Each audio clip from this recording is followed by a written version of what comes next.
서방이라는 작자가 꽃가마 태워 기생을 첩으로 들이더니 조강지처는 냄새나는 헛간으로 내쫓아 버렸답니다. 어디 그뿐입니까?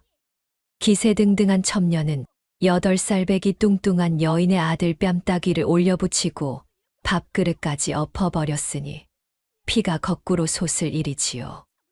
하지만 천하의 뚱보 명희가 어디 호락호락 당할 위인입니까? 이를 득득할며 벌통 하나를 안방에 냅다 던져버렸지요. 윙윙거리는 벌떼 수백 마리가 첩년 얼굴에 새까맣게 달라붙으니 순식간에 수박만하게 부풀어 오르더랍니다. 마당을 대굴대굴 구르는 꼴을 뒤로 하고 명희는 아들 손 꼭 잡고 보란 듯이 대문을 박차고 나섰는데요. 안녕하세요. 옛날 야담입니다. 구독과 좋아요 한 번씩 부탁드리겠습니다. 경상도 땅 그 넓은 들녘 한가운데 이씨 가문의 대저택이 우뚝 서 있던 시절이 있었습니다. 기와 지붕이 햇빛을 받아 번들거리고 곳간마다 쌀가마니가 천장까지 쌓여 있어서 경상도에서 이씨 집안을 모르는 사람이 없었다 하면 그 부귀가 얼마나 대단했는지 짐작이 가시겠죠. 대대로 내려온 문전옥답이 마을 끝에서 끝까지 펼쳐져 있었고 소작인들만 수십 명이 고개를 조아리던 그런 집안이었습니다. 그런데 말입니다. 이 집안에 외아들이 하나 있었는데 이름이 이학중이라 하는 자였습니다. 허우대는 또 어찌나 번듯한지 키가 훤칠하고 이목구비가 반듯해서 겉으로만 보면 영락없는 양반 도령이었겠지만 속을 들여다보면 이게 참 기가 막힌 인물이었던 겁니다. 이학중이라는 자가 어려서부터 손에 물 한 방울 묻히기를 죽기보다 싫어해서 아버지 이 노인이 밭에 나가라 호통을 쳐도 기방 출입만 일삼고 어머니 박여인이 눈물로 타일러도 노름판에서 돌아올 줄을 몰랐던 겁니다. 그러니 아무리 대단한 부잣집인들 버티겠습니까? 학중이 기방에 뿌린 돈이 논밭 서너 마지기 값이고 노름판에서 날린 돈이 곳간 하나를 통째로 비울 만큼이었으니 10년이 채 지나기도 전에 이씨 가문의 재산은 눈 녹듯 사라져 버렸습니다. 소작인들은 하나둘 등을 돌렸고 곳간에는 쥐새끼 한 마리 얼씬거리지 않을 만큼 텅텅 비어버렸죠. 기와 지붕은 군데군데 내려앉아 비가 오면 방 안에 무릉덩이가 고였고 한때 경상도를 호령하던 이씨 대저택은 흉가나 다름없는 꼴이 되어버린 겁니다. 이 노인은 지팡이를 짚고 마루에 앉아 한숨만 내쉬었고 박여인은 부엌에서 빈 솥을 들여다보며 쌀 한 톨 없는 바닥을 손톱으로 긁어야 할 지경이었습니다. 그런데 이 늙은 부부가 머리를 맞대고 궁리해 낸 방법이라는 게 참으로 기가 막힌 것이었습니다. 돈도 없고 집안 체면도 바닥난 마당에 어떤 교수가 시집을 오겠습니까? 그래서 이들이 눈을 돌린 곳이 바로 힘께나 쓰는 건장한 여인, 그러니까 노동력을 부려먹을 수 있는 며느리를 들이자는 속셈이었던 겁니다. 그렇게 해서 이씨 집안에 들어오게 된 여인이 바로 송명이었습니다. 나이 32, 동네 장정 대여섯이 달려들어도 씨름판에서 밀어내지 못할 만큼 어깨가 떡 벌어지고 팔뚝이 남정네 허벅지만 한 거구의 여인이었죠. 보통 사람이라면 그 체구를 보고 기가 눌렸을 텐데 이씨 집안 식구들은 저 덩치면 소 대신 밭을 갈겠다며 속으로 쾌재를 불렀던 겁니다. 명희가 시집 온 첫날, 그날의 일을 한번 떠올려 보겠습니다. 가마도 없이 보따리 하나 들쳐매고 이씨 집안 대문을 들어서는 명희의 발걸음은 묵직했지만 또 한편으로는 새 삶에 대한 기대로 가득 차 있었을 겁니다. 그런데 대청마루에 비스듬히 기대앉아 부채질을 하던 학중이 명희의 모습을 보자마자 부채를 탁 접으며 코웃음을 쳤습니다. 이게 사람이야 황소야. 이런 뚱뚱한 년을 내 마누라로 들이다니. 아버지도 미치셨지. 학중이 대청마루 난간에 침을 뱉으며 내뱉은 첫마디가 그것이었습니다. 혼인 첫날의 남편이라는 자에게서 나온 말이 그 모양이었으니 명희의 가슴이 어떠했겠습니까? 하지만 명희는 고개를 떨구면서도 입술을 꾹 깨물었을 뿐 한마디 대꾸도 하지 않았습니다. 시부모라고 다를 게 없었죠. 박여인이 부엌에서 명희를 위아래로 훑어보더니 이 노인에게 고개를 돌려 속삭였습니다. 영감, 저 며느리 밥값이 장난이 아닐 거요. 하루에 쌀서 되는 축내겠소. 이 노인이 마당 끝에서 지팡이로 땅을 톡톡 치며 낮은 목소리로 받아쳤습니다. 그만큼 부려먹으면 될 것 아니오. 소도 먹여야 밭을 가는 법이니. 며느리를 사람으로 본 게 아니라 일소 한 마리로 본 것이었습니다. 안 그렇겠습니까? 명희는 그 말을 등 뒤로 또렷이 들었지만 이를 악물고 삼켰습니다. 갈 곳이 없었던 겁니다. 친정이라 할 만한 곳도 돌아갈 고향도 없는 명희에게 이 허물어져 가는 기와집이 유일한 지붕이었으니까요. 그날부터 명희의 고된 나날이 시작되었습니다. 새벽 딸기 울기도 전에 일어나 우물에서 물을 길어 솥에 불을 떼고 해가 뜨면 밭으로 나가 소 대신 쟁기를 끌었으며 해가 중천에 떠서 온 세상이 이글거려도 쉬지 않고 낫을 휘둘러 잡초를 베어냈습니다. 등짝이 햇볕에 익어 껍질이 벗겨지고 손바닥에 물집이 잡혀 터지기를 반복해도 명희는 단 한 번도 아프다는 소리를 내지 않았습니다. 그런데 학중이라는 자는 아내가 피땀을 흘리는 동안 뭘 했느냐 하면 대청마루에 드러누워 낮잠을 자거나 동네 한량들과 어울려 투전판을 벌이고 있었던 겁니다. 명희가 장에 내다 판 나물 푼돈마저 학중의 손에 들어가면 그날 밤 기방의 술값으로 사라졌죠. 학중은 술에 취해 돌아오면 이래 명희를 발로 걷어차며 고함을 질렀습니다. 내 꼴을 거울에 비춰봐라. 뚱뚱한 주제의 밥은 또 얼마나 처먹는 거야. 명희가 차가운 흙바닥에 쓰러져도 시부모는 모른 채 했고 오히려 박여인이 방문 틈새로 혀를 끌끌 차며 내뱉었습니다. 저 년도 참 좀 살을 빼면 우리 아들이 저러겠소. 그 세월이 하루 이틀이 아니었습니다. 봄이 가고 여름이 오고 가을이 지나 겨울이 찾아와도 명희에게 돌아오는 것은 매질과 조롱뿐이었죠. 그런데 말입니다. 이 모든 천대와 멸시 속에서도 명희가 이를 악물고 버텨낸 이유가 있었습니다. 바로 어린 진우 때문이었던 겁니다. 아직 젖비린내도 채 가시지 않은 어린 것이 엄마 품에 파고들어 잠드는 그 온기 하나가 명희로 하여금 이 생지옥 같은 집안에서 도망치지 못하게 붙들어 맨 것이었습니다. 진유가 4살 5살 자라나면서 명희는 반드시 이 아이만큼은 사람 대접받으며 살게 하겠다는 각오를 더욱 단단히 다졌습니다.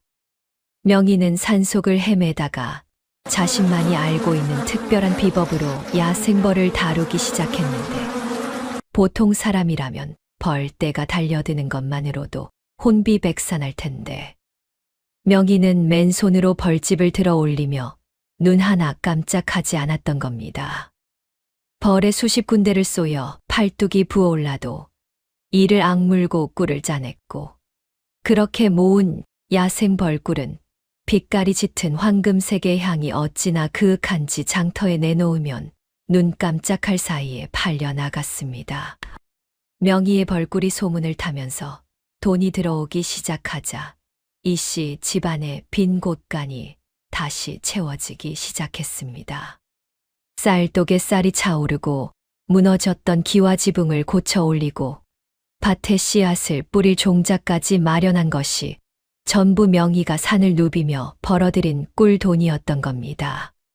이 노인과 박여인은 다시 따뜻한 방에서 군부를 쬐며 고깃국을 떠먹었고 학중은 다시 기방을 드나들 돈이 생겼다며 비실비실 웃었죠.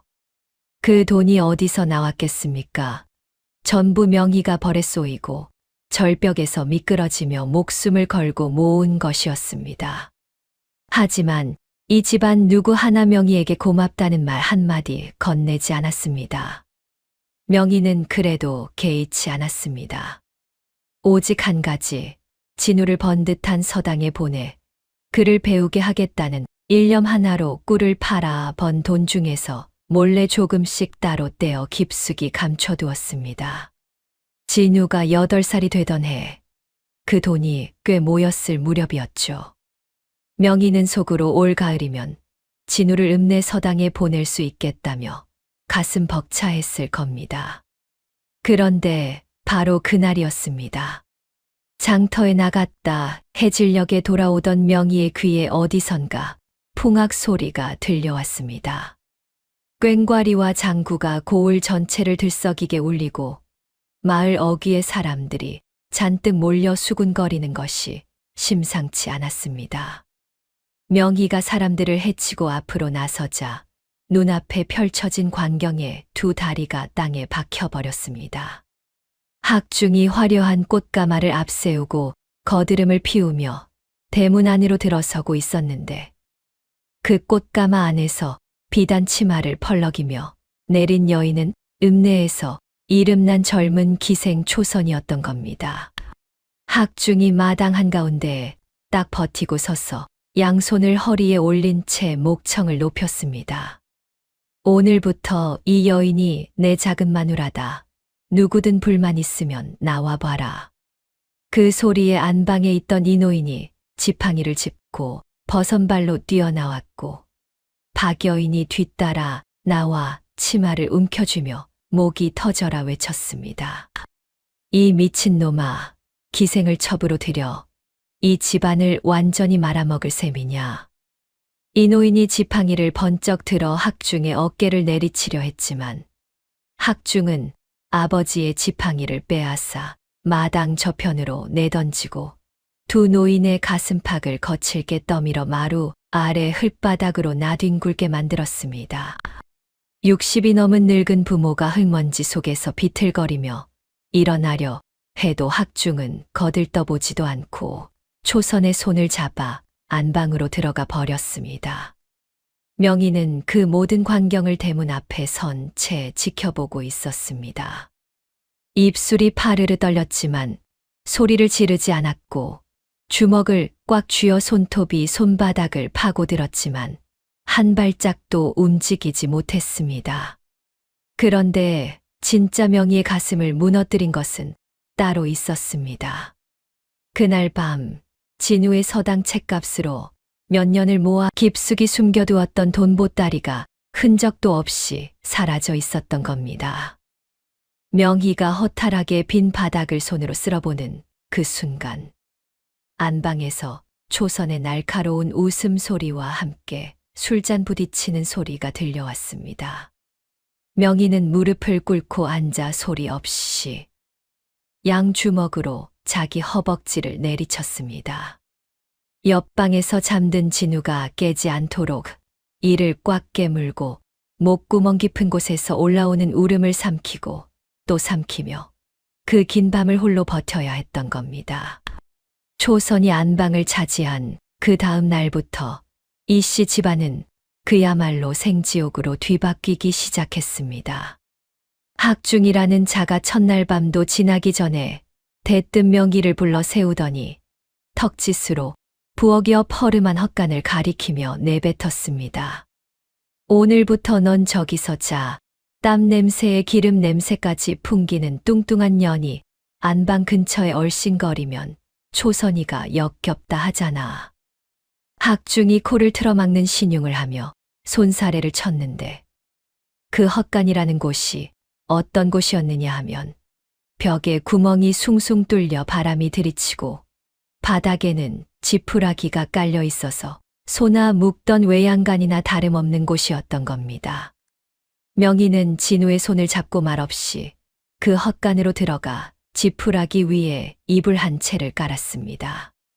진우가 어둡고 퀴퀴한 냄새가 나는 헛간 구석을 두리번거리며 명희의 치맛자락을 꼭 움켜쥐었는데 명희는 아이의 머리를 쓸어 넘기며 괜찮다는 듯 등을 토닥여 줄 뿐이었습니다. 안방의 새 주인이 된 초선은 그때부터 본색을 드러내기 시작했죠. 자신의 입방을 결사반대했던 시부모에게 앙심을 품은 초선이 가장 먼저 한 짓이 무엇이었느냐 하면 이노인과 박여인의 밥상을 완전히 갈아치운 것이었습니다. 하얀 쌀밥에 고깃국을 올려 자기 밥상은 차리면서 두 노인에게는 쉰내가 코를 찌르는 누런 죽을 뚝배기째 마루 밑으로 밀어놓았던 겁니다. 박여인이 그 죽을 한 숟갈 떠보고는 얼굴을 찡그리며 고개를 돌렸고 이 노인이 떨리는 손으로 숟가락을 내려놓으며 탄식했습니다. 이것이 사람이 먹는 것이냐? 돼지도 코를 돌리겠구나. 그 소리가 안방까지 들렸는지 초선이 방문을 벌컥 열고 나와 두 노인을 내려다보며 비죽 웃었습니다. 싫으시면 굶으시든가요. 아직 배가 덜 고프신가 보네요. 자기가 번 돈은 한 푼도 없으면서 안방을 꿰차자마자 집안의 살림권까지 쥐락펴락하니 이 노인이 분을 사귀지 못해 지팡이를 부르르 떨었지만 학중이 초선 편에 붙어 있으니 감히 대들 수가 없었던 겁니다. 초선의 악행은 거기서 그치지 않았습니다. 더 무서운 것은 따로 있었죠. 명희가 산에 벌통을 보러 간 어느 낮이었습니다. 진유가 혼자 마당 한쪽에 쪼그리고 앉아 나뭇가지로 땅바닥에 글자를 긁적이고 있었는데 안방에서 낮술을 마시던 초선이 마루로 나오더니 진우를 발견하고는 눈을 가늘게 치켜떴습니다. 초선이 사뿐사뿐 다가가 진우의 멱살을 잡아 벌떡 세우더니 뺨을 후려 갈겼습니다. 8살짜리 아이가 흙바닥에 나동그라졌는데 초선은 거기서 멈추지 않고 진우의 밥그릇을 집어들어 마당 흙바닥에 엎어버렸습니다. 하얀 보리밥이 흙먼지와 뒤섞여 뒹굴었고 진우는 터진 입술에서 피가 배어 나오는데도 울지 않고 이를 꽉 깨물며 초선을 올려다보았습니다. 겨우 8살인 아이가 말입니다. 해질 무렵 산에서 돌아온 명희가 헛간 앞에서 진우를 발견했을 때 아이의 왼쪽 뺨이 손바닥 자국 그대로 시뻘겋게 부어올라 있었습니다. 명희가 진우의 얼굴을 두 손으로 감싸 쥐고 자세히 들여다보는 순간 온몸에 핏줄이 역류하는 듯 관자놀이가 벌떡벌떡 뛰었습니다. 명희가 그 거대한 몸을 일으켜 성큼성큼 안방으로 향했고 방문을 벌컥 열어젖히자 초선이 학중의 무릎에 기대 앉아 포도를 까먹고 있었습니다. 내 아이 얼굴에 손을 댄 게 당신이요? 명희가 문턱을 붙잡은 손에 힘을 줘 나무가 삐걱거리도록 쥐어짜며 물었는데 초선이 포도알을 입에 넣으며 고개도 돌리지 않았습니다. 그때 학중이 자리에서 벌떡 일어나 명희의 멱살을 잡아 끌더니 마루 아래로 발길질을 해 내동댕이 쳤습니다. 그 잡것이 내 비단 치마에 흙을 묻혀놨는데 맞아야 싸지. 내년이 감히 어디다 대고 따져. 명희가 마당 흙바닥에 쓰러져 팔꿈치가 까지고 피가 배어 나왔지만 명희의 눈은 학중이 아니라 안방에서 비죽 웃고 있는 초선의 얼굴에 박혀 있었습니다. 제 살부치도 아닌 아이를 때리고 밥을 엎어버린 것도 모자라 저 여자가 지금 웃고 있다는 사실이 명희의 몸속 깊은 곳에서 무언가를 부러뜨린 겁니다. 그날 밤이었습니다. 진유가 헛간 지푸라기 위에서 잠든 뒤 명희는 어둠 속에서 천천히 눈을 떴습니다. 더 이상 참지 않기로 마음을 굳힌 명희의 얼굴에는 눈물도 분노도 아닌 차갑고 고요한 무언가가 떠올라 있었습니다. 명희는 소리 없이 헛간을 빠져나와 뒷산으로 올라갔습니다. 달빛 아래 산길을 오르는 명희의 발걸음은 흔들림이 없었고 그 거대한 어깨가 달빛을 가리며 산그림자 속으로 사라졌죠.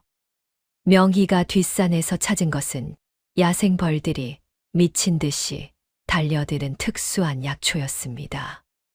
보통 양봉꾼이라면 평생 만져보지도 못할 희귀한 풀인데 이 약초의 진액을 짜서 어딘가에 바르면 벌들이 그 냄새를 맡고 미쳐 날뛰며 공격한다는 것을 명희는 오랜 양봉 경험으로 꿰뚫고 있었던 겁니다. 명희는 그 약초를 한 알음 꺾어다가 돌절구에 넣고 진한 초록빛즙을 짜냈습니다. 새벽녘 온 집안이 잠든 시각에 명희는 살금살금 안방으로 들어갔습니다. 코를 드르렁거리며 잠든 초선의 비단 저고리 깃에 화려한 치마 밑단에 그리고 안방 문풍지와 창호지 틈새에 그 약초 진액을 손가락으로 꼼꼼히 발랐습니다. 학중의 도포 소매에도 슬쩍 한 줄 그어두는 것을 잊지 않았죠. 발라놓고 보니 무색무취에 가까워 코앞에 들이대도 모를 지경이었는데 벌의 더듬이 많은 수십 리 밖에서도 이 냄새를 잡아내는 것이었습니다. 다음 날 아침이 밝았습니다. 명희는 동이 트자마자 뒷산에서 맹독성 야생 벌통 하나를 양손에 떡하니 들쳐 메고 내려왔는데 그 벌통 안에서 수백 마리의 벌이 우웅거리며 벌통 벽을 긁어대는 소리가 마치 북소리처럼 울렸습니다. 명희는 마당 한가운데에 딱 서서 안방 쪽을 바라보았습니다.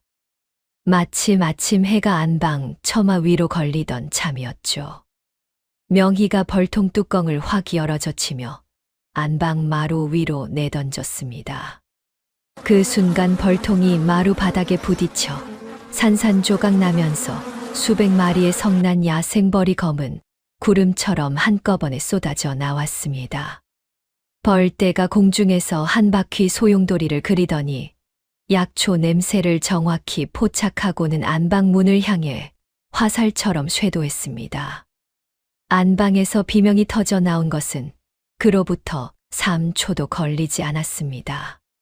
초선이 이불을 뒤집어 쓰고 방 안을 굴러다니며 악을 썼고 학중은 도포 소매에 달라붙은 벌을 털어내려다 허공에 양팔을 휘젓는 꼴이 마치 닭이 날갯짓하는 것 같았죠. 안방문이 벌컥 열리더니 초선이 비단 저고리가 반쯤 찢어진 채 마루에서 마당으로 굴러떨어졌고 학중이 뒤따라 뛰어나오며 두 팔로 머리를 감싸 쥔 채 마당을 빙빙 돌았습니다. 벌들이 집요하게 약초 냄새를 쫓아 초선의 얼굴과 목덜미에 달라붙었고 초선의 그 화려하던 얼굴이 순식간에 수박만하게 부풀어 오르기 시작했습니다. 눈두덩이 부어 눈을 뜰 수 없게 되자 초선이 앞을 못 보고 마당 장독대에 이마를 들이받았고 그 통에 장독 뚜껑이 깨지며 된장이 초선의 머리 위로 쏟아졌습니다. 된장 범벅이 된 얼굴 위로 벌이 계속 달라붙으니 초선은 마당 위를 뒹굴며 진흙과 된장과 벌침, 자국으로 범벅이 되었고 학중도 사정이 다를 바 없어서 도포가 너덜너덜 찢어진 채로 우물가에 머리를 박으며 살려달라 비명을 질러대는 꼴이란 참으로 볼만했던 겁니다. 마당 저편에 서서 그 광경을 지켜보던 명희의 입꼬리가 천천히 올라갔습니다. 시부모에게 쉰밥을 던져주던 그 손이 진우의 뺨을 후려갈기던 그 손이 벌침에 찔려 돼지 족발처럼 통통하게 부어오르는 것을 명희는 두 팔짱을 끼고 유유히 바라보았습니다. 이노인과 박여인이 건넌방 문틈으로 이 난리를 엿보다가 너무 놀라 문을 닫아 걸었고 동네 사람들이 담장 너머로 고개를 빼꼼 내밀며 웅성거렸지만 명희는 아랑곳하지 않았습니다.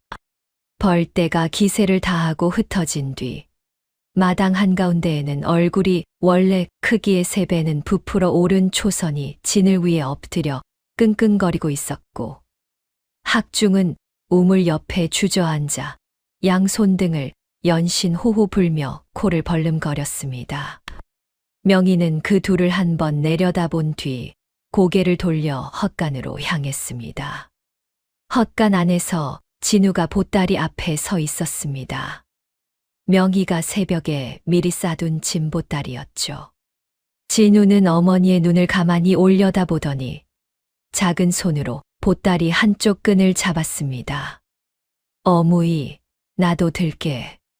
지린우가 보따리 끈을 어깨에 걸치며 또박또박 말했고, 명희는 그 작은 어깨를 한번 꾹 쥐어준 뒤 아이의 손을 단단히 잡았습니다.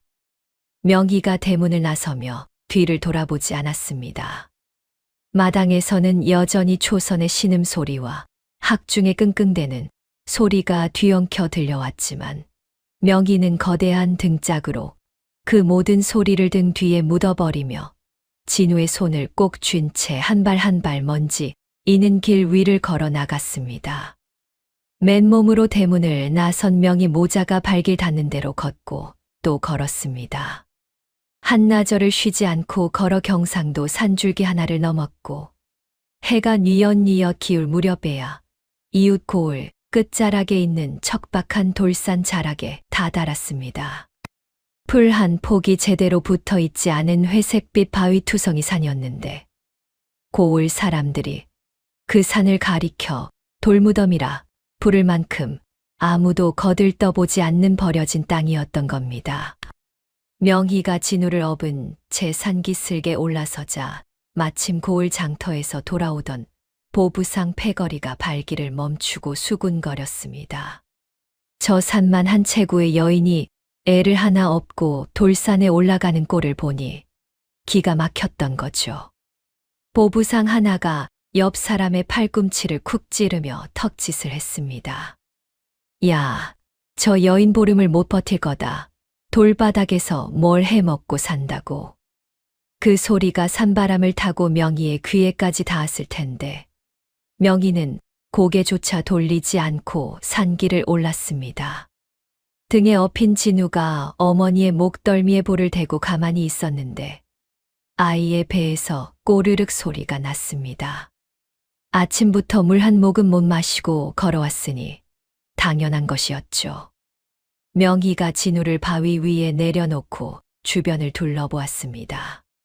바위와 자갈밭 사이에 야생 산딸기 덤불이 몇 폭이 엉켜 있었고 명희는 가시에 손등이 긁히는 것도 아랑곳하지 않고 산딸기를 한 움큼 따서 진우의 입에 넣어 주었습니다.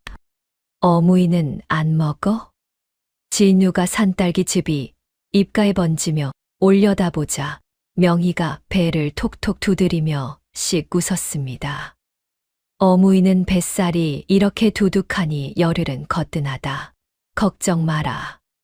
그 말에 진우가 피식 웃었는데 명희는 고개를 돌려 아이가 보지 못하게 입술을 깨물었습니다. 사흘째 굶고 있었던 겁니다. 그날 밤이 문제였습니다.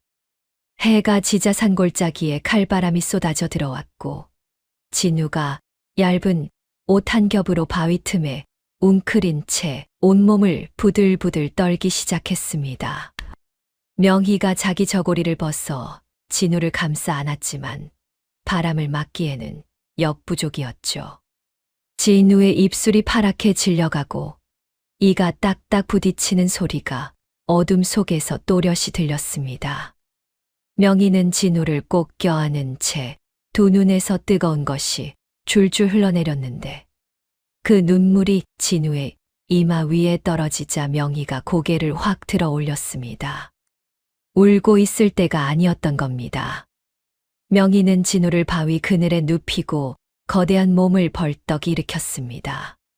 칠흑 같은 어둠 속에서 명희가 가장 먼저 한 일은 산비탈에 박혀있는 집채만 한 바위를 맨손으로 미는 것이었습니다. 보통 사람 10명이 달라붙어도 꿈쩍 않을 바위를 명희가 어깨를 들이밀고 두 다리로 땅을 파며 밀어붙이자 바위가 느릿느릿 움직이기 시작했고 둔탁한 굉음과 함께 산비탈 아래로 굴러 떨어졌습니다. 바위가 빠진 자리에 평평한 흙바닥이 드러났고 명희는 거기서 멈추지 않았습니다. 두 번째 바위, 세 번째 바위를 연달아 밀어 털을 넓히는 명희의 팔뚝에 핏줄이 붉어져 나왔고 손톱이 깨져 피가 번졌지만 이를 악물고 밤새 바위를 굴렸습니다. 털을 닦은 명희는 곧바로 산속을 누비며 칠넝쿨과 나뭇가지를 베어와 엮기 시작했습니다. 칠넝쿨을 이로 물어 끊고 나뭇가지를 무릎으로 꺾어 뼈대를 세우고 풀과 흙을 반죽해 벽을 발랐는데 동이 트기 직전에 진우가 눈을 떴을 때 거기에는 바람을 막아줄 번듯한 움막 한 채가 서 있었던 겁니다. 명희는 밤새 한숨도 자지 않고 흙과 땀으로 범벅이 된 채 움막 앞에 앉아 거친 숨을 몰아쉬고 있었고 진우가 움막 안을 들여다보다 고개를 돌려 어머니를 바라보며 입을 열었습니다. 어무이가 지은 집이 제일 튼튼해. 명희가 흙투성이 손으로 진우의 뒤통수를 쓰다듬으며 콧등에 주름을 잡아 보였습니다. 움막 한 채가 생겼다고 끝이 아니었죠. 먹고 살아야 했으니까요. 명희는 그 척박한 돌산에서 살아남기 위해 자신이 유일하게 가진 기술에 다시 매달렸습니다. 야생벌, 바로 그것이었습니다. 문제는 돌산이라는 지형이었습니다. 벌통을 놓으려면 벌들이 꿀을 빨아올 꽃이 있어야 하는데 자갈과 바위뿐인 이 산에서 꽃을 찾기란 하늘의 별 따기와 다름없었죠. 명희는 산 전체를 샅샅이 뒤지며 바위 틈 사이사이를 들여다보았는데 사흘을 헤맨 끝에 절벽 중턱의 좁은 바위 틈새에서 진귀한 토종 약초꽃 군락을 발견했습니다. 사람의 손이 닿을 수 없는 까마득한 절벽이었기에 그때까지 아무도 건드리지 못한 것이었고 그 약초꽃의 진액을 먹고 자란 벌꿀이라면 보통 꿀과는 차원이 다른 약효를 지닐 터였습니다. 명희는 그 절벽을 맨몸으로 오르기 시작했습니다. 바위 표면을 손톱으로 긁어가며 발가락 끝으로 틈새를 더듬고 칠넝쿨을 허리에 감아 몸을 고정하며 한 뼘 한 뼘 기어올랐죠. 중간에 발을 헛디뎌 몸이 허공에 대롱대롱 매달린 적도 있었고 바위 모서리에 배가 긁혀 저고리가 찢어지며 살갗이 벗겨지기도 했습니다. 그래도 명희는 올랐습니다. 이를 악물고 손가락에서 피가 줄줄 흘러도 진우가 군지 않을 내일을 향해 기어올랐습니다. 절벽 중턱에 벌통을 걸어놓은 명희는 그때부터 매일 새벽에 일어나 절벽을 오르고 벌통을 살피고 꿀이 차면 짜서 내려오는 일과를 반복했습니다. 아침마다 손바닥에 벌침 자국이 새로 생겨도 명희는 그것을 물에 씻어내고 다시 벌통을 향했죠. 진우의 끼니를 거르지 않기 위해 자기 몫의 산나물마저 아이에게 넘기며 버티는 명희의 몸은 날이 갈수록 수척해졌지만 눈빛만은 점점 더 단단해졌습니다. 움막에서 지내기 시작한 지 두어 달이 지났을 무렵 명희의 벌통에서 첫 번째 꿀이 제대로 잡혔습니다. 절벽 약초꽃의 진액을 듬뿍 머금은 그 꿀은 색깔부터 달랐는데 일반 벌꿀의 맑은 노란 빛이 아니라 짙은 호박색의 윤기가 흘러 한 숟갈 떠보면 향이 코끝을 타고 올라와 정신이 맑아지는 듯한 그런 꿀이었던 겁니다. 명희는 그 꿀을 항아리에 담아 고을 장터에 내다 놓았는데 처음에는 아무도 거들떠보지 않았습니다. 돌산에서 내려온 거구의 여인이 파는 꿀이라니 사람들이 수상하게 여긴 것이었죠.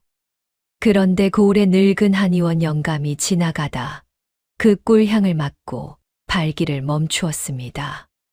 한의원 영감이 꿀 항아리 뚜껑을 열고 손가락으로 한 방울 찍어 혀에 올리더니 두 눈이 동그래지며 명희를 돌아보았습니다. 이 꿀이 어디서 난 것이오? 이건 약재로 써도 될 물건이오. 그 한마디가 시작이었습니다. 한의원 영감이 명희의 꿀을 사가서 병자에게 처방했더니 기침이 멎고 기력이 돌아왔다는 소문이 고을에 퍼졌고 입소문이라는 게 한 번 타기 시작하면 걷잡을 수 없는 것이어서 이웃 고을에서까지 명희의 꿀을 찾는 사람이 하나둘 늘어나기 시작했습니다. 물론 그렇다고 명희의 삶이 단번에 나아진 것은 아니었습니다. 벌통을 늘리려면 새 벌떼를 잡아와야 했고, 약초꽃 군락을 넓히려면 절벽 위에서 바위를 깨고 흙을 옮겨야 했으며, 장터까지 꿀 항아리를 지고 내려가려면 산길을 2시즌 넘게 걸어야 했습니다. 어느 날은 절벽에서 미끄러져 발목이 퉁퉁 부었는데도 다음 날 새벽에 절뚝거리며 벌통에 올라갔고, 어느 날은 장마비에 운막 지붕이 내려앉아 진우와 함께 빗속에서 밤을 지새우기도 했습니다. 그래도 명희는 멈추지 않았습니다. 고을 사람들이 처음에는 저 여인이 곧 굶어 죽을 거라 수군거렸지만, 한 달이 지나고 2달이 지나고 계절이 바뀌어도 명희가 꿋꿋이 산을 오르내리는 모습을 보면서 슬슬 말이 달라지기 시작했습니다. 장터에서 두부를 파는 안악이 옆집 안악의 소매를 잡아 끌며 고개를 끄덕였습니다. 저 돌산 여인 보통이 아니야. 맨손으로 바위를 굴려 움막을 지었다더라. 그 소문이 돌 무렵 이씨 집안에서는 정반대의 일이 벌어지고 있었습니다. 명희가 떠나자마자 벌꿀 수입이 뚝 끊겨버렸으니까요. 그동안 명희가 벌어다 준 돈으로 먹고 마시고 기방을 드나들던 학중은 갑자기 돈줄이 말라버리자 안절부절 못했고, 초선은 벌에 쏘여 퉁퉁 부었던 얼굴이 가라앉기 무섭게 비단 치마를 사오라, 은비녀를 해달라, 전복을 구해 오라 매일 새로운 사치를 부렸습니다. 학중이 돈이 없다 하면 초선이 안방문을 걸어 잠그고 들여보내주질 않았으니 학중은 어금니를 갈며 늙은 부모에게 손을 벌렸습니다. 이 노인이 마루에서 지팡이를 내리찍으며 고함을 질렀습니다. 이놈아, 돈이 어디서 하늘에서 떨어지느냐. 며느리를 내쫓아 놓고 이제 와 누굴 뜯어먹겠다는 거냐. 학중이 아버지의 호통에 한순간 움찔했지만 안방에서 초선이 문틈으로 날카로운 목소리를 쏘았습니다. 서방님, 오늘 안으로 못 구해 오시면 저 이 집에서 나갈 거예요. 그 한마디에 학중의 등짝에 식은 땀이 줄줄 흘렀고, 결국 학중은 조상 대대로 내려오던 논한 마지기를 헐값에 팔아 초선의 손에 쥐어주었습니다. 한 마지기가 2마지기가 되고 2마지기가 성마지기가 되더니 문전옥답이 하나둘 남의 손으로 넘어갔습니다. 학중은 초선에게 돈을 갖다 바치고 남은 푼돈마저 노름판에서 탕진했고, 이 노인과 박여인은 찬방에 갇혀 초선이 마루 밑에 밀어놓는 찬밥덩이로 연명하는 신세가 되어버렸습니다. 돌산 위에서 명희가 절벽을 오르며 피 튀기는 사투를 벌이고 있던 그 시각, 이씨 집안은 밑 빠진 독에 물 붓듯 재산이 줄줄 새어나가고 있었던 겁니다. 명희가 없는 이씨 가문이란 곳간에 쥐구멍을 틀어막을 손이 사라진 것이나 마찬가지였으니까요.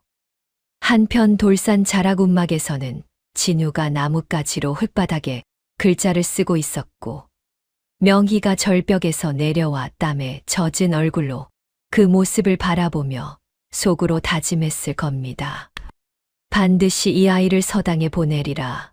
반드시 이 아이만큼은 사람 구실을 하며 살게 하리라고 말입니다. 7년이라는 세월이 흘렀습니다. 사람의 일생에서 7년이면 강산이 변한다 하는데, 명희의 돌산은 정말로 딴 세상이 되어 있었습니다. 아무도 거들떠보지 않던 회색빛 바위투성이 산이 이제는 경상도를 넘어 조선 팔도에서 소문이 자자한 거대한 약초 양봉장으로 탈바꿈한 것이었죠. 절벽 중턱의 좁은 바위 틈에서 시작된 약초꽃 군락이 명희의 손길을 거치며 산 전체로 퍼져나갔고, 그 약초꽃을 따라 벌통이 10개에서 20개, 20개에서 백개로 불어나 산비탈 곳곳에 가지런히 걸려 있었습니다.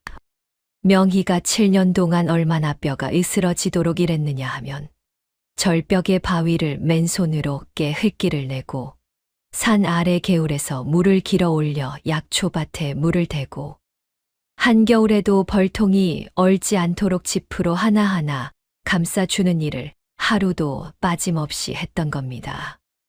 손가락 마디마디가 굵어지고 손바닥은 나무 껍질처럼 갈라졌지만 그 거친 손끝에서 빚어내는 황금빛 꿀은 해가 갈수록 깊어지고 진해졌습니다. 명희의 꿀이 어느 정도였느냐 하면 경상도 가명의 관리가 직접 돌산까지 찾아와 맛을 본 뒤 이것은 꿀이 아니라 약이라며 감탄을 쏟아냈고 그 관리가 한양으로 돌아가 소문을 퍼뜨리면서 조정의 고위 관료들 사이에서까지 볼산 꿀을 구해 오라는 분부가 떨어졌을 정도였습니다. 죽어가는 병자가 명희의 꿀을 석 숟갈 먹고 자리에서 일어났다느니 기력이 쇠한 노인이 이 꿀을 먹고 10년은 젊어졌다느니 하는 이야기가 입에서 입으로 번져 나갔고 한양의 대감들이 보낸 심부름꾼이 줄을 서서 금화 10냥 20냥을 내밀며 꿀 한 항아리만 달라고 사정하는 지경에 이른 겁니다. 돈이 쏟아져 들어오기 시작했습니다. 명희는 그 돈으로 움막을 허물고 돌산 아래에 번듯한 기와집을 올렸는데 보통 기와집이 아니었습니다. 대들보를 100년 된 소나무로 깎아 세우고 마당에는 돌을 깔아 빗물이 고이지 않게 하고 곳간을 세 채나 지어 쌀가마니와 꿀 항아리가 천장까지 쌓이게 했습니다. 거기다 일꾼을 수십 명 거느리고 장터에 꿀 전문 점포까지 열었으니 고을 사람들이 이 여인을 더 이상 돌산 안악이라 부르지 않고 송대인이라 칭하며 고개를 숙이기 시작한 겁니다. 한때 뚱뚱하다고 조롱받던 체구는 이제 고을 최고 거상의 위엄으로 바뀌었고 명희가 장터를 지나갈 때면 상인들이 먼저 허리를 굽혀 인사를 올렸습니다. 돌산에 처음 왔을 때 보름도 못 버틸 거라 수군거리던 보부상들이 이제는 송대인 댁 앞에 줄을 서서 꿀을 떼어 가겠다며 아양을 떨었죠. 세상이라는 게 참 그런 것이었습니다. 안 그렇겠습니까? 그런데 명희가 이 막대한 부를 쌓으면서도 단 한 번도 잊지 않은 것이 있었습니다. 바로 진우의 교육이었죠. 명희는 꿀 장사로 첫 목돈이 생기자마자 고을에서 가장 이름난 서당을 찾아가 훈장 앞에 꿀 한 독을 놓으며 입을 열었습니다. 선생님, 제 아들 하나를 맡기려 합니다. 이 아이가 글을 읽고 세상의 이치를 깨우치게 해 주십시오. 훈장이 진우를 데려다 며칠 가르쳐 보더니 눈이 휘둥그레져서 명희를 다시 불렀습니다. 이 아이는 하나를 가르치면 열을 깨우치는 제목이요. 내 평생 이런 수제는 처음 보았소. 명희가 그 말을 듣고 돌아서는 길에 얼마나 가슴이 벅찼겠습니까? 7년 전 흙바닥에 나뭇가지로 글자를 긁적이던 아이가 이제 사서삼경을 줄줄 외우고 붓을 잡으면 훈장마저 감탄할 만한 글을 써내는 의젓한 수재로 자라난 겁니다. 15이른 진우는 키가 훌쩍 커서 또래보다 머리 하나가 더 컸고 어머니를 닮아 어깨가 넓었지만 눈빛은 서책을 많이 읽은 사람 특유의 깊고 차분한 빛을 띠고 있었습니다. 진유가 서당에서 돌아오면 반드시 어머니 앞에 앉아 그날 배운 것을 들려주었는데 하루는 진우가 대청마루에서 책을 덮으며 명희를 올려다보았습니다. 어무이, 나 과거를 보겠소. 명희가 손을 멈추며 고개를 돌렸습니다. 과거라니, 네가. 진유가 자리에서 일어나 어머니 앞으로 다가와 두 손을 가지런히 모으며 또박또박 말했습니다. 어무이가 절벽에서 벌에 쏘이며 번 돈으로 저를 가르쳤는데 제가 가만히 앉아서 글만 읽으면 그게 사람 돌이겠습니까? 과거에부터 어무이 은혜에 보답하겠소. 명희가 아무 말 없이 진우의 얼굴을 가만히 들여다보았습니다.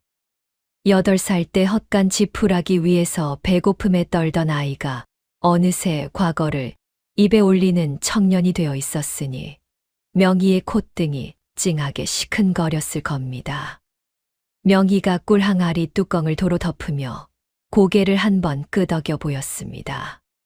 이렇게 돌산 위에 모자는 승승장구하고 있었는데 그 7년 사이 이 씨 집안은 어떻게 되었느냐? 이 이야기를 안 할 수가 없겠죠. 결론부터 말하자면 완전히 박살이 났습니다.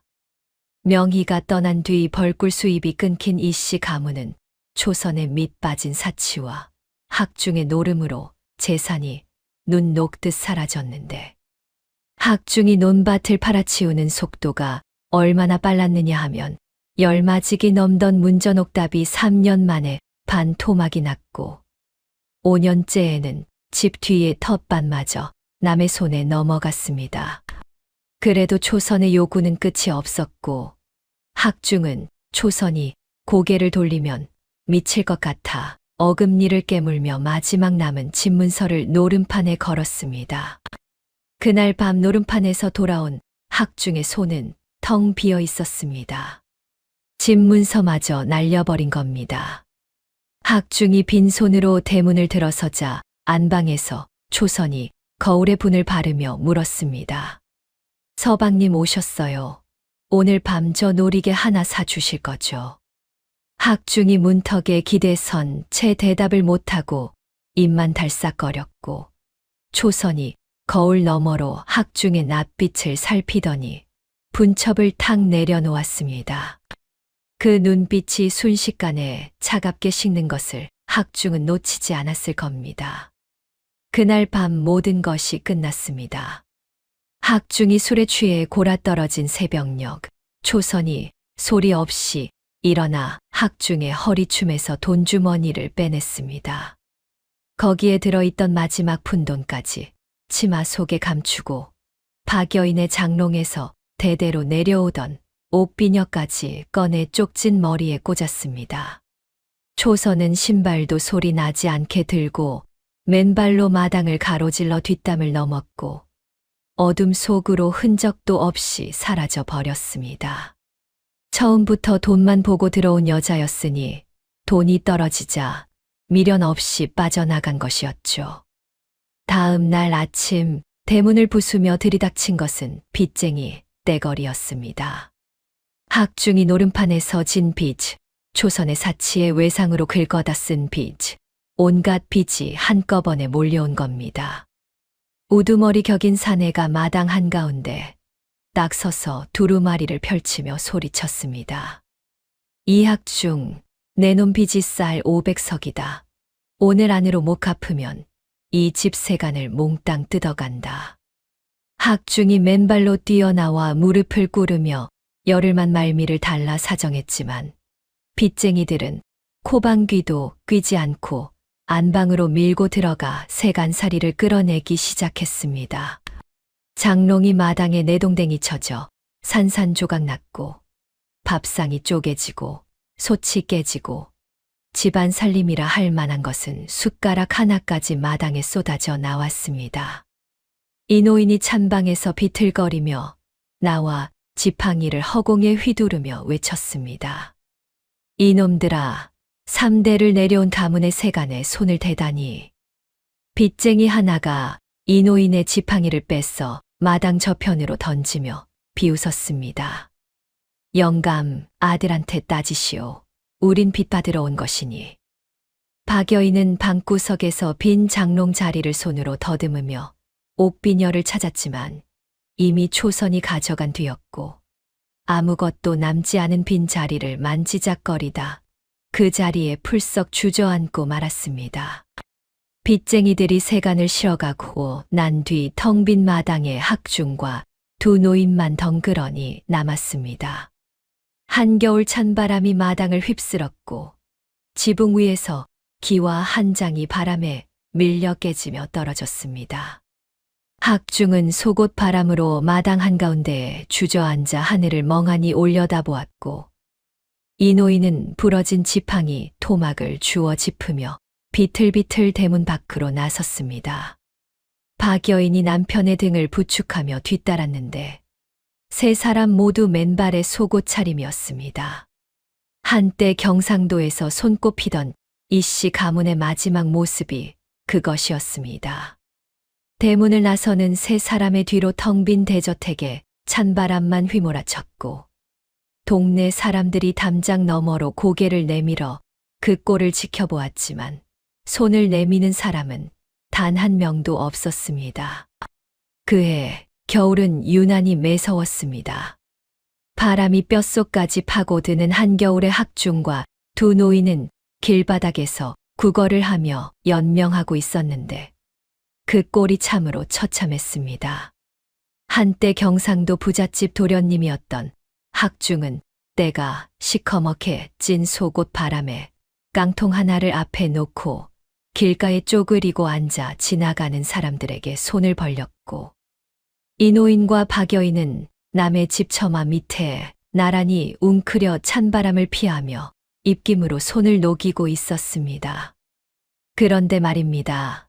학중이라는 자가 반성이라는 걸 했겠습니까? 이 자의 머릿속에는 자기가 왜 이 꼴이 되었는지를 되돌아보는 회로 같은 것이 애초에 없었던 겁니다. 굶주림에 허덕이면서도 학중의 눈알은 쉬지 않고 굴러갔고 귀는 장터에 떠도는 온갖 소문을 빨아들이고 있었죠. 그러던 어느 날이었습니다. 학중이 장터 귀퉁이에서 깡통을 흔들다가 옆에서 떡을 파는 아낙네 둘이 수다를 떠는 소리를 우연히 듣게 되었습니다. 이웃 고을에 송대인이라는 여자 거상이 있다는데 꿀 장사로 재산이 산더미래. 그 송대인이 체구가 어찌나 큰지 장정 10명도 못 당한다더라. 근데 벌꿀 하나로 한양 대감들까지 줄을 선다니 대단한 여인이지. 학중의 귀가 번쩍 뜨였습니다. 체구가 크고 벌꿀 장사를 하고 여자 거상이라. 학중의 머릿속에서 퍼즐 조각이 하나씩 맞춰지기 시작했습니다. 설마 하는 마음으로 이웃 고을까지 걸어간 학중이 장터 어귀에서 사람들 틈에 몸을 숨기고 송대인의 점포를 엿보았는데 화려한 비단 두루마기를 걸치고 점포 앞에서 일꾼들에게 지시를 내리는 거구의 여인을 보자마자 학중의 두 다리가 후들후들 떨렸습니다. 틀림없었습니다. 자기가 뚱뚱하다 멸시하고 헛간에 내쫓고 발로 걷어찬 그 송명희가 고을에서 가장 크고 웅장한 기와집의 주인이 되어 있었던 겁니다. 보통 사람이라면 그 순간 부끄러움에 고개를 들지 못하고 돌아섰을 텐데 학중은 달랐습니다.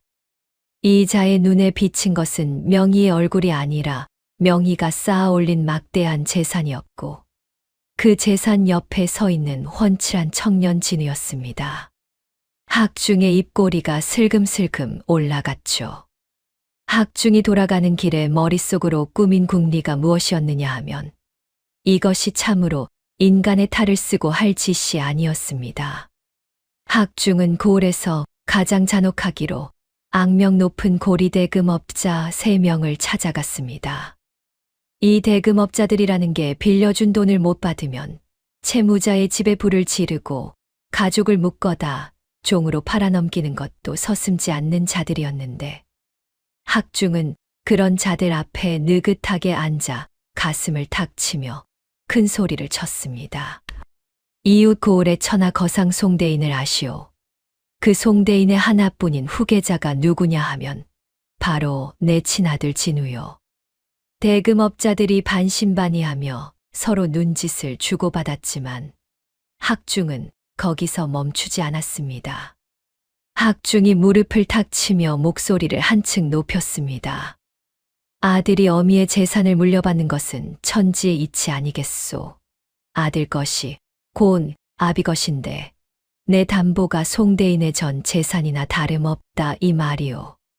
지어낸 말이 아니라 진우가 실제로 학중의 호적에 올라 있었으니 대금업자들이 송대인의 명성과 재력을 떠올리며 고개를 끄덕이기 시작한 겁니다.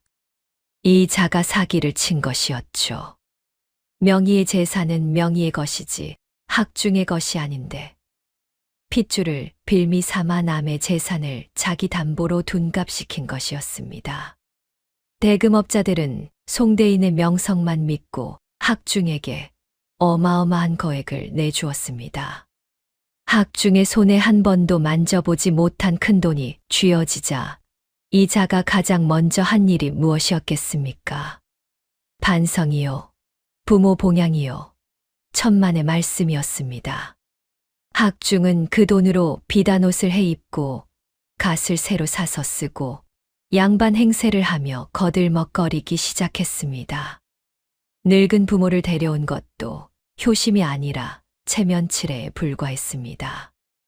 이 노인과 박여인에게 새 옷을 한 벌씩 입히고는 매일 밤 고을 최고급 기방에서 잔치를 벌였는데 학중이 기방 한가운데 자리를 잡고 기생셋을 양옆에 끼고 앉아 술잔을 비우며 호기롭게 외쳤습니다. 오늘 이 자리의 술값은 전부 내가 낸다. 이 학중이 누구냐 하면 천하거상 송대인의 남편이시다.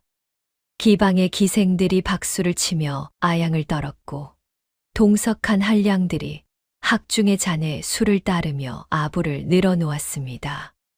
학중은 그 분위기에 취해 밤마다 금화를 물쓰듯 뿌렸고 이 노인과 박여인은 따뜻한 방에서 고깃국을 떠먹으며 아들이 드디어 정신을 차렸나 보다 하고 안도했지만 그 돈이 어디서 나온 것인지는 꿈에도 몰랐던 겁니다. 학중의 호화 생활은 한 달을 넘기고 두 달을 넘기고 석 달을 넘겼습니다. 빌린 돈의 이자가 눈덩이처럼 불어나고 있었지만 학중은 개의치 않았죠. 어차피 진우가 명의의 재산을 물려받으면 그걸로 갚으면 된다고 생각한 겁니다. 남의 돈으로 호의호식하면서 남의 재산으로 빚을 갚겠다는 발상 자체가 사기꾼의 전형이었는데 이 자는 그것이 당연한 권리라고 믿어 의심치 않았으니 구제불능이라는 말이 이럴 때 쓰는 것이었습니다. 하지만 세상에 영원한 사기란 없는 법이죠. 약속한 상환일이 다가오자 대금업자들이 학중을 찾아오기 시작했습니다. 처음에는 정중했습니다.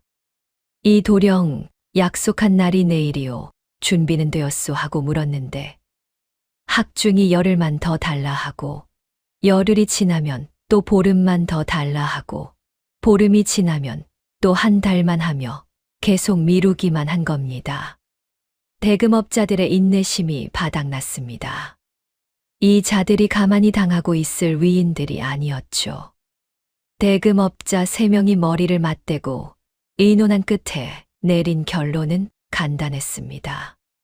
학중이 담보라고 떠벌린 송대인의 재산에서 직접 빚을 받아내겠다는 것이었습니다. 어느 날 아침이었습니다. 기방에서 술이 덜 깬 채로 비틀거리며 나오던 학중의 앞을 대금업자 셋과 그 뒤에 줄지어 선 험상궂은 왈패 10여 명이 가로막았습니다.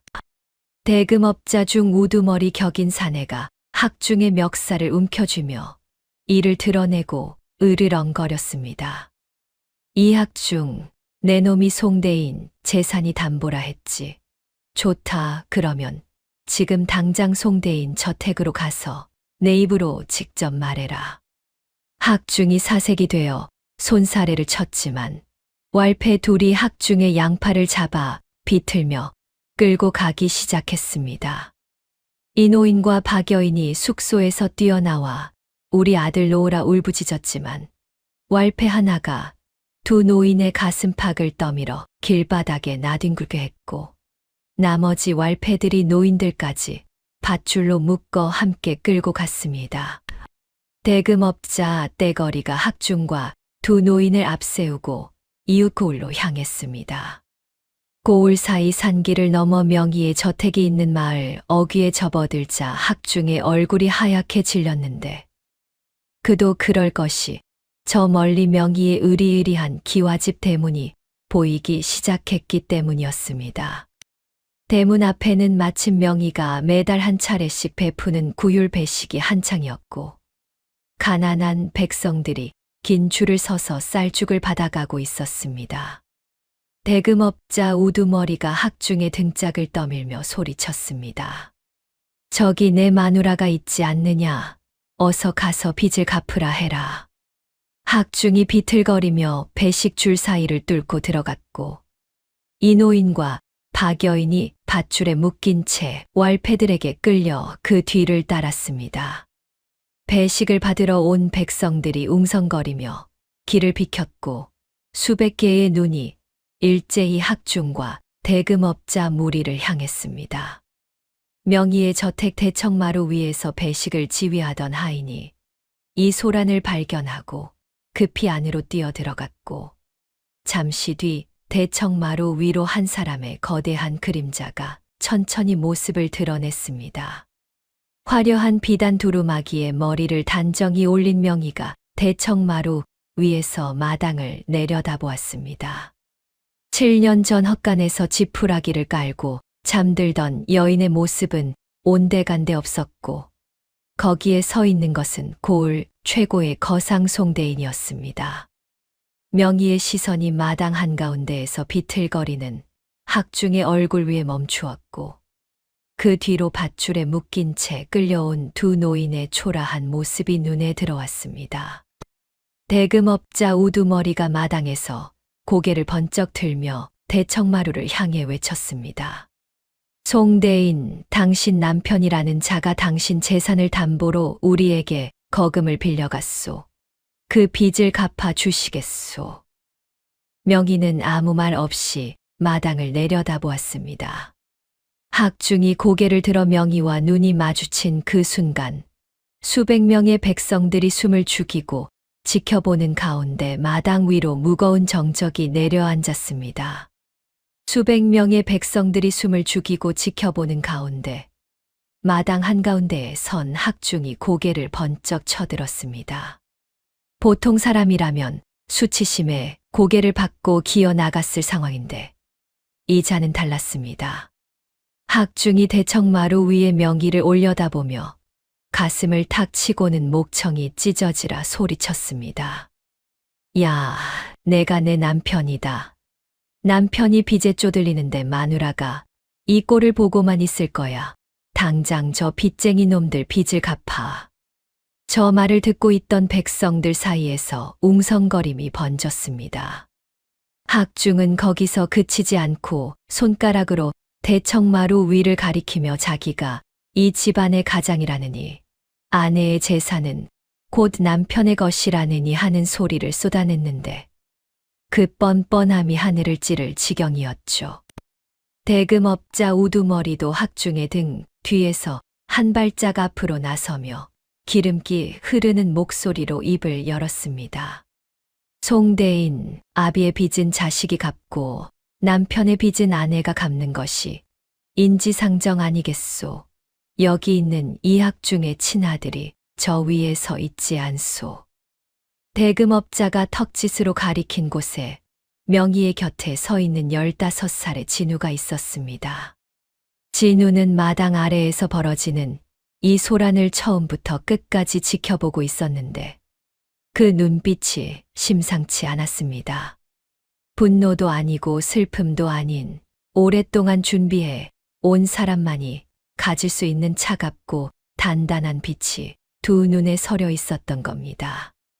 명희가 미동도 하지 않고 서 있는 사이 진우가 어머니의 소매를 가만히 잡았다 놓으며 한 발짝 앞으로 나섰습니다. 대청마루 끝에 선 진우의 시선이 마당 아래 학중의 얼굴 위에 정확히 꽂혔고 마당을 가득 메운 수백 명의 백성들이 일제히 고개를 돌려 이 청년을 바라보았습니다. 진우가 입을 열었습니다. 또박또박 한 글자도 흔들림 없이 저 사내가 나를 친아들이라 하였다 들었소. 마당이 쥐 죽은 듯 고요해졌습니다. 진유가 대청마루에서 한 계단, 두 계단 천천히 내려오며 말을 이었습니다. 맞소. 나는 저 사내의 호적에 올라있는 아들이요. 하지만 오늘 이 자리에서 만천하에 밝힐 것이 있소. 학중이 진우를 보며 씩 웃었습니다. 핏줄을 부정할 수는 없을 거라는 자신감이 그 얼굴에 떠 있었죠. 그런데 진우의 다음 말이 그 웃음을 산산조각 냈습니다. 나는 저기서 계신 어머니 송명희의 배에서 나온 자식이 아니오. 마당이 술렁였습니다. 학중의 얼굴에서 웃음이 사라지고 대금업자들이 서로 얼굴을 마주보며 눈을 가늘게 떴습니다. 진유가 마당 한가운데까지 걸어 나와 학중과 세 발짝 거리에 멈춰 서며 목소리를 한층 높였습니다. 나를 낳은 것은 저 사내의 첫 번째 부인이오. 저 사내가 기방에 미쳐 날뛰는 것을 견디다 못한 첫째 부인이 갓난 핏덩이였던 나를 두고 도망친 것이오. 학중의 두 눈이 휘둥그레졌고 이노인과 박여인이 밧줄에 묶인 채 고개를 들어 진우를 올려다보았습니다. 진우는 거기서 멈추지 않았습니다. 그 뒤에도 내 팔려 이 집안에 들어온 분이 바로 저기 서 계신 내 어머니 송명이요. 내 어머니는 피 한 방울 섞이지 않은 나를 저 사내에게 뚱뚱하다 발길질을 당하면서도 시부모에게 소취급을 당하면서도 기생년에게 밥그릇이 엎어지는 것을 보면서도 단 한 번도 내 곁을 떠나지 않았소. 진우의 목소리가 마당 구석구석까지 울려 퍼졌고 배식줄에 서 있던 백성들 사이에서 탄식이 새어 나왔습니다. 진유가 학중의 눈을 정면으로 마주보며 한 발짝 더 다가섰습니다. 내 어머니는 나를 업고 맨몸으로 돌산에 올라가 맨손으로 바위를 밀어 집을 지었소. 절벽에서 벌에 쏘이며 손톱이 깨지고 살갗이 벗겨져도 내 입에 밥 한 숟갈 넣기 위해 이를 악물었소. 자기 몫의 산나물마저 내게 넘기며 사흘을 굶으면서도 배가 두둑하니 걱정 말라 웃어 보인 분이 내 어머니요. 진유가 숨을 한 번 깊이 들이쉬고 내뱉었습니다. 그런 어머니가 세상에 또 어디 있겠소. 나를 낳아놓고 기방과 노름에 미쳐 첫째 부인을 내쫓고 둘째 부인의 뼈를 갈아 기생 몸값을 치르고 자기 아들의 서당 책값을 훔쳐간 저 사내가 무슨 낯짝으로 여기 서서 아비 행세를 하는 것이요. 학중이 입을 달싹거렸지만 아무 소리도 나오지 않았습니다. 진유가 마지막으로 차갑게 쐐기를 박았습니다. 내 아비는 없소. 나를 낳은 자와 나를 키운 자가 다르다면 나는 키워준 분만을 부모로 섬기겠소. 저 사내가 내 서당 책값을 훔쳐 기생을 들인 그 순간 이미 부자 간의 천류는 끊어진 것이요. 그러니 저 사기꾼과 나 사이에는 법적으로나 도의적으로나 아무런 연관이 없소. 마당이 잠시 정막에 잠겼다가 백성들 사이에서 터져 나온 것은 탄성이 아니라 울음이었습니다. 배식줄에 서 있던 늙은 안악이 치마로 눈물을 훔쳤고 옆에 서 있던 장정이 고개를 떨구며 코를 훌쩍였습니다. 피 한 방울 섞이지 않은 아이를 지옥 같은 세월 속에서 온몸이 부서지도록 키워낸 명희의 이야기가 수백 명의 가슴을 한꺼번에 뒤흔든 것이었죠. 대청마루 위에서 이 모든 것을 지켜보던 명희가 그제야 천천히 입을 열었습니다. 명희가 마루 난간에 한 손을 올리며 마당 아래를 내려다보았는데 그 얼굴에 떠오른 것은 서늘한 미소였습니다. 대금업자 양반들 똑똑히 들었겠죠. 저 사내와 나는 남남이고 내 아들과 저 사내 사이에는 그 어떤 핏줄도 의무도 없소. 저자가 내 이름과 내 아들의 핏줄을 팔아 사기를 친 것이니 땡전 한 푼 갚아줄 의무가 내게는 없소. 명희의 목소리가 마당을 가로지르자 대금업자들의 얼굴이 순식간에 일그러졌습니다. 우두머리 대금업자가 학중을 돌아보며 눈에 핏줄을 세웠고 양옆의 왈패들이 주먹을 불끈 쥐며 한 발짝씩 학중에게로 다가갔습니다. 학중이 뒷걸음질을 치며 손을 내저었지만 이미 늦었습니다.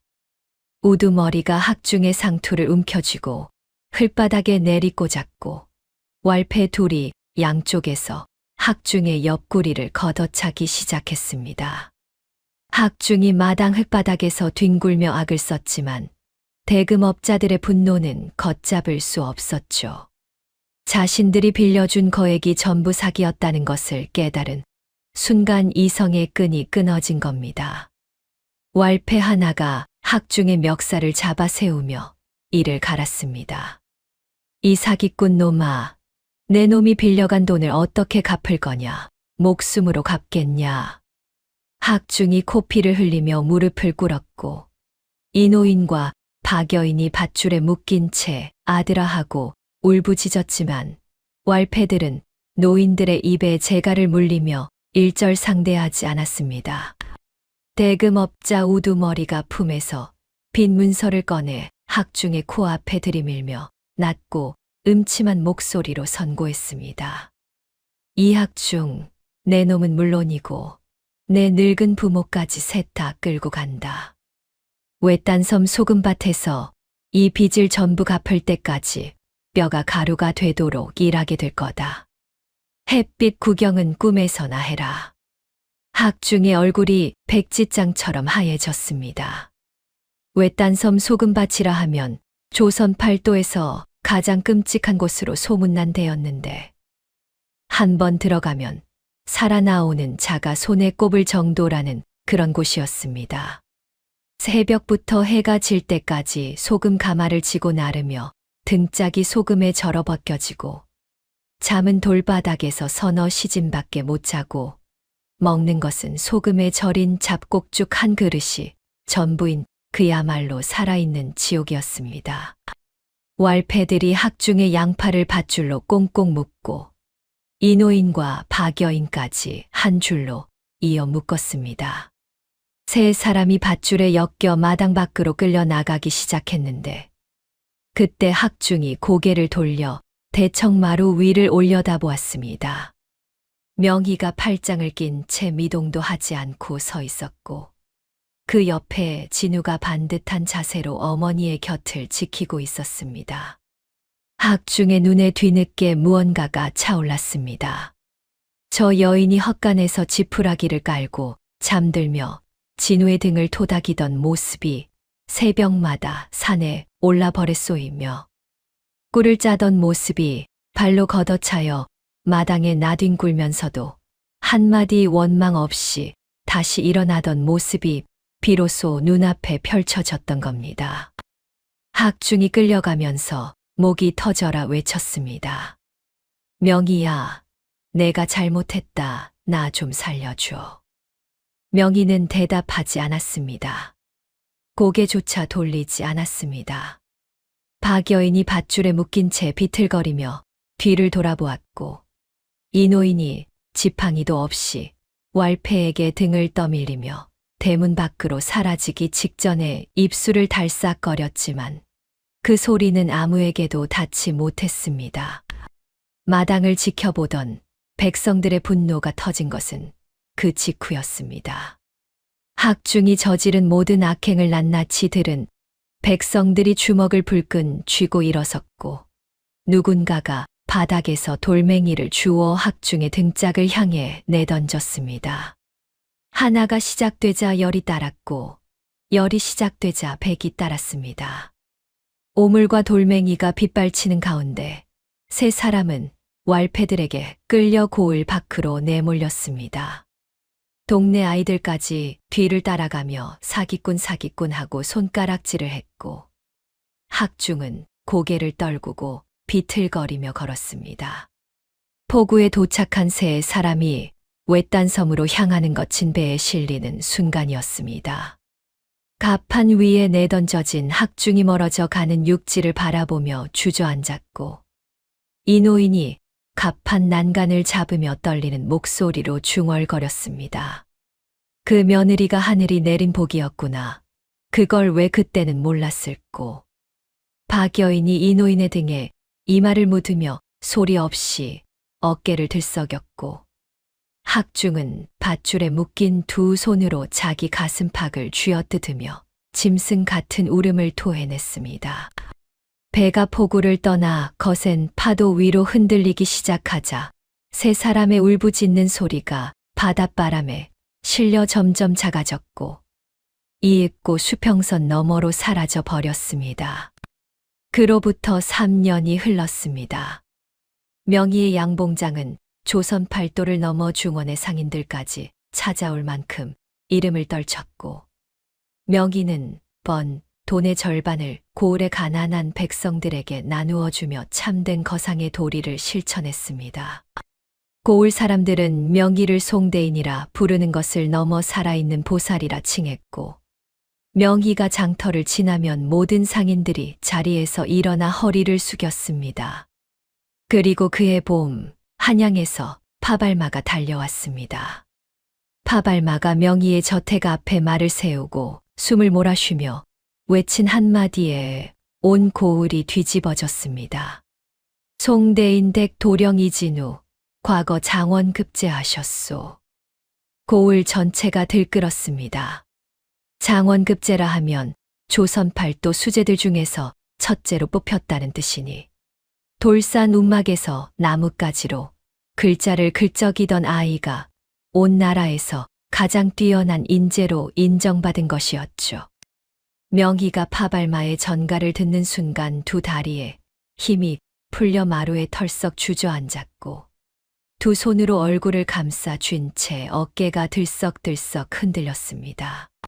절벽에서 떨어져도 울지 않고, 벌에 쏘여도 울지 않고, 발로 걷어차여도 울지 않던 명희가 그날은 소리내어 울었습니다.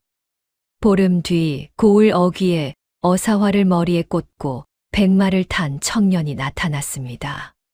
풍악이 울리고 깃발이 펄럭이는 가운데 금이 환양한 진우가 백마에서 내려 가장 먼저 걸어간 곳은 저택 대문이 아니라 마당 한가운데에 서 있는 명희의 앞이었습니다.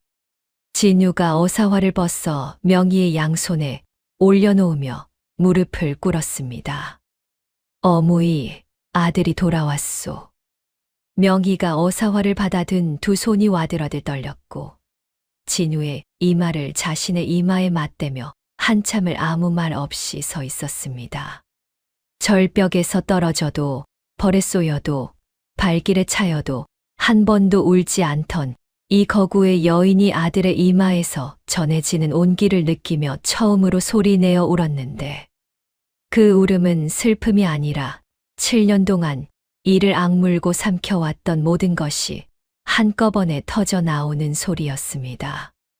고을 백성들이 담장 위에, 나뭇가지 위에, 지붕 위에까지 올라가 그 광경을 지켜보았고, 누군가의 박수가 시작되자 열이 따르고 백이 따라온 고을이 함성과 환호로 가득 찼습니다.